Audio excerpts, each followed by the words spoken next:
पाली खोपोली राज्य महामार्गावर पाली नजीक असलेल्या दापोडे गावाजवळ मंगळवार दिनांक 17 रोजी सकाळी एनसीसीचे विद्यार्थी घेऊन जाणारी परिवहन महामंडळाची बस व कारचा भीषण अपघात झाला। यावेळी बस बाजूच्या शेतात कलंडली, मात्र यामध्ये 45 विद्यार्थी थोडक्यात बचावले असून सुखरूप आहेत, तर कारचे नुकसान झाले आहे। यावेळी कोणतीही जीवितहानी झाली नाही। कार चालक जखमी झाला असून त्याच्यावर खासगी रुग्णालयात उपचार सुरू आहेत, तर कार मधील दुसरा प्रवासी किरकोळ जखमी आहे।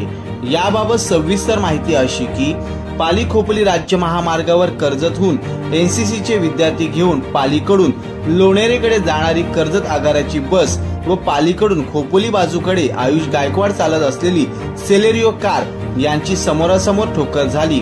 यावेळी एसटी बसचा पाटा तुटल्यामुळे स्टीअरिंग लॉक झाले आणि एसटी बस हळुवारपणे बाजूच्या शेतात कलंडली, तर कारच्या सीट बेल्ट व एअरबॅग उघडल्यामुळे कोणतीही जीवितहानी झाली नाही।